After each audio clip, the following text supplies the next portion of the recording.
My brother banned me from coming to his wedding because his wife's family is at war with the rainbow. Now my parents are banning him from their inheritance unless he divorces his wife. So, my brother's wedding happened 2 days ago, and it turned into complete chaos, which I know even though I wasn't there. You might wonder why I didn't attend the wedding if it's my brother's. Well, it's because of his wife's family. He did send me an invitation to the wedding because he wanted me there, but his fiancée told him I couldn't attend because I had a boyfriend. You might be confused, but I'm a man, and I have a boyfriend whom I wanted to bring to the wedding.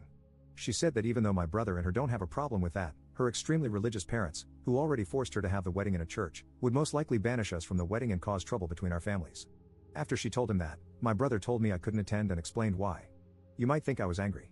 The truth is, I was relieved. I hate going to big events with lots of people because of my social anxiety, and I was already used to not being able to attend certain events because of my orientation, so it was nothing I hadn't heard before. So on the day of the wedding, I stayed at home with my boyfriend. It's worth mentioning that my parents apparently didn't know I wasn't attending the wedding. I was chilling at home, cuddling with my boyfriend, when I suddenly got a text message from my parents asking me where I was because they couldn't find me at the wedding party. I told them I wasn't attending the wedding and asked if my brother hadn't told them anything. They said no and asked me what had happened. I didn't see any reason to lie, so I sent them a text message telling them exactly why.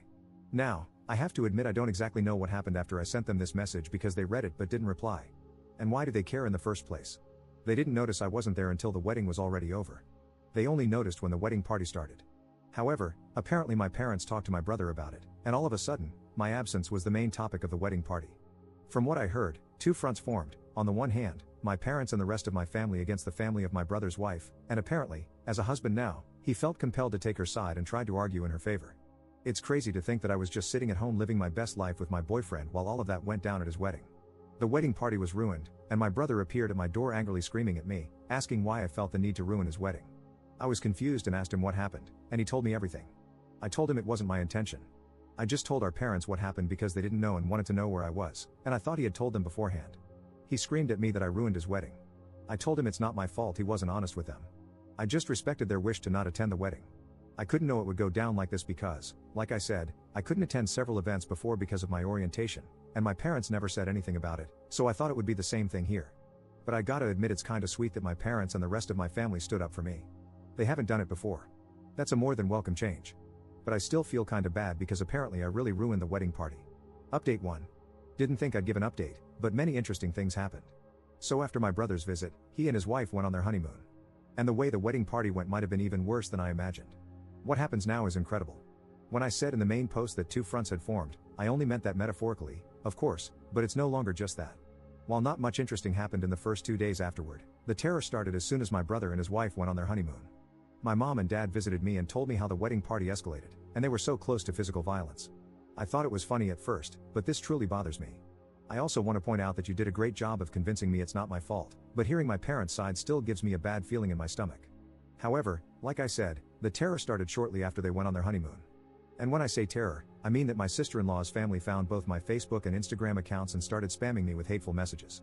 I received insults and hateful messages from various different accounts, all of which had one thing in common: they all had somewhat of a Christian theme and the same last name. So it wasn't hard to find out whose accounts they were, mainly because I don't know my sister-in-law's family at all. I only know her, and I know her parents were hateful Christians. But whatever. They not only started attacking me, they also found my boyfriend's account through mine because we're linked as a couple and started sending him the same messages. The messages contained typical bigot stuff like, "You're burning in hell for your sins." One even called me and my boyfriend two devils in disguise. On the other side, there were just blatant insults. You get the idea. I called my parents and told them what they were doing. Then I sent a text message to my brother with screenshots of the messages his wife's family sent me, to which he replied that I shouldn't disturb him with that during his honeymoon as I already destroyed his wedding party. I couldn't believe it. He was just like them. He did send me an apology after my mom told me she called him. But none of this is the main reason I'm giving you this update this early. Because I got a call this morning from an unknown number. I hesitated because I thought it was one of them. And I was right, but it was none of the people who insulted me. I heard a woman's voice who introduced herself as the half-sister of my brother's wife. She said it didn't go unnoticed what her family was doing, and she wanted to apologize for them. I told her I'm not going to tell anyone in her family about this and that I don't blame her for her family's actions. She thanked me and hung up. I don't know why, but I have this feeling she only did this to protect her family from being reported. My mother wrote to me earlier that she wants to report the insults and the harassment of these people and that she demands for my brother to divorce his wife or she will disinherit him from her will because that's not how she raised him. A little radical in my opinion, but I understand where she's coming from. This entire thing escalated so much it's unbelievable. Thank you all for your support on my first post. Update 2. It's been a few days. First of all, my boyfriend and I are fine. Luckily for us, they didn't go any further than their text messages. My mom filed a report against them. I don't know the current situation about that as I haven't filed the report myself. The reason I'm updating you is a different one. First of all, one person in my sister-in-law's family is actually going to testify in my favor and against her family. It really takes courage to do so. It's the same person who called me in the last update. Somehow, they found out that she is into women. There's no reason to hide it anymore. However, she said she's fine and is going to stay at a friend's house. I have so much respect for what she does. Imagine the strength you need to testify against your own family. I now feel bad for assuming she only called me to save her family from being reported. More importantly, what is the current situation with my brother? Well, my mom talked to him and told him to leave his wife, or she will disinherit him from her will. He decided to stay with his wife, and my mom made her threat come true. He's no longer in her will. My father did the same. When I visited them, I also told them that I wish this entire situation had gone differently. They assured me it's not my fault, but I feel like if it wasn't for me, then my family wouldn't be ripped apart like this. I haven't talked to my brother since then. My boyfriend feels similar. He also told me he kind of feels responsible for all this chaos. I assured him it's not his fault. But honestly, I wasn't even sure if I could say this in my position. On the other hand, it was my sister-in-law's family's bigotry that ruined everything, and everything would have been fine if I could have just attended. But now it's time for me to distance myself from this situation. We'll see what the report will do. I followed your advice to document everything. The insulting and harassing messages continued until 2 days ago, so I have much to say about them. Unfortunately, the hate on rainbows is still very much normalized in our society. I already mentioned it in a post on my profile, but the reason I'm so calm and casual about the situation is the simple fact that I'm used to situations like this. They don't get to me anymore. If I let any insult get to me, I wouldn't make it for a long time. It's a coping mechanism. I've been in situations where I was sent to the hospital because I kissed my boyfriend in public. So insults and harassment like theirs are nothing I haven't seen before. I want to say thank you for all your support on my first 2 posts. Update 3. I think some of you are waiting for an update, so here I am. Keep in mind that this update will probably be the last one. So last time I told you my mother was pressing charges against them, and to my surprise, we won. They weren't going to jail or anything, but they had to pay for their actions, literally. There was one incident where my sister-in-law's dad was actually trying to find out where I lived and asked my brother, who then told him. Only God knows what he would have done to us if we still lived there. But in the time span of the last 2 months, my boyfriend and I moved to a different place which my brother didn't know anything about. Also, their social media accounts were deleted, but I don't know if this was part of their punishment or if they did it themselves. My mom has also carried out the threat towards my brother and disinherited him from her will. After he came back from his honeymoon, he begged her to put him back in. She said only if he apologized to me. She invited me and my boyfriend over, and my brother sat in the living room with this mad look on his face. She made him apologize, but I didn't accept this apology because I could tell it wasn't sincere. He did it because he had to and not because he was actually sorry. I told my brother that I am disappointed in him for who he has become. Before that, we had this huge bond. Usually, we never judged each other for stuff like this, and all of a sudden, he has such a problem with me having a boyfriend. I just don't get it. I told him that I miss the old him. He didn't respond to anything. He just sat there quietly, staring at the floor. After I finished, he just got up and left. This was the last time I spoke with him, and it's already been a few weeks since this happened. My parents paid much more attention to the discrimination I face since this incident. They wanted to learn more about the problems I face as a guy who likes guys. I really love them. My dad even got a pride flag for me and asked if he could hang it in our bedroom. I love that I have such great parents. I just wished for my brother to become the person he once was. By the way, since the case with my sister-in-law's family is over, I didn't hear anything about their lesbian daughter. She supported us during the process, but we lost contact afterward, and I just hope she's fine. Update 4. The final update of my story happened 6 months ago, and I figured some of you might be interested in how things are currently going. So, I'm back, at least for this post right now. There have been some things that happened. First of all, I want to give you an update about the sister of my brother's wife. Around 2 months after my last update, she texted us and asked if she could come over. We talked for a while, and I was relieved to find out that she is fine.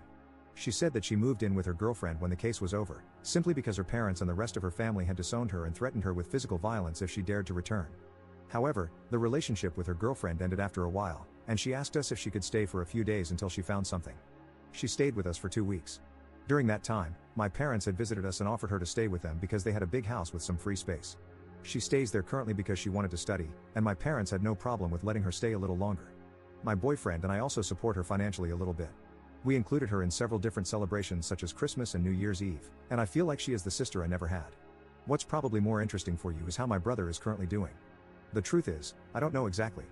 We haven't talked since the apology. However, he actually tried to attend our Christmas celebration party, but the moment he appeared, my dad kicked him out and said that, and I quote, "This hateful rubbish is no longer allowed in my house." I love him.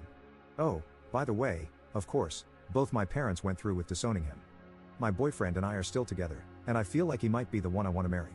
This entire situation made our bond so much stronger. I plan on proposing to him, but there are so many ideas floating around in my head for the proposal that I can't really decide which one. Also, the social media accounts of my sister-in-law's family had disappeared entirely. All of them, but I assume they already made new ones under a new name. I'm just glad all of this is finally over. I don't have any compassion left for my brother. I just wish he had never developed this way. Everything that happened to him, he brought it on himself. If you guys want, I can update you when I'm engaged. Thanks for reading, and I wish you all the best. Update 5. Do you remember when I told you in my last update 2 months ago that I would propose to my boyfriend? Well, I did it today. I brought up so many ideas that it was really hard to decide, so I gave him some subtle hints. Not too obvious, just enough to see how he reacts and then decide based on his reaction. In the end, I made a photo album of us featuring the most important events in our relationship. Each of them had a thought of mine and a caption below them. Some of them were meaningful, but some of them were just random. Like one photo of us eating at his favorite restaurant on his birthday, and the caption just says something like, "Damn, that pizza was good." That made him laugh. We walked to his favorite spot in town, which is a wonderful lake. That is where I gave him the album and told him it's a present and to look through it. He was focused and didn't notice what I was doing behind him, as I just told him I was getting something I forgot. I positioned myself behind him, and that is when the last page came into play. That page had a photo of me holding the ring in the same way I positioned myself behind him, looking straight at the camera. And the caption says, "Hopefully, he says yes." He turned around in disbelief and started crying almost immediately when he saw me. I couldn't even finish the question, and he already said yes. It was exactly how I hoped it would go. I always dreamt of making my proposal like something out of a romance novel, and I was successful. So yeah, that's it. I'm gonna marry him. I already told my entire family except for my brother, of course. They were so happy about it, especially my mom and new sister. I assume my brother knows anyway, considering I shared it on Facebook. You guys probably aren't wrong that he might plan something, but if he does, it won't stop us.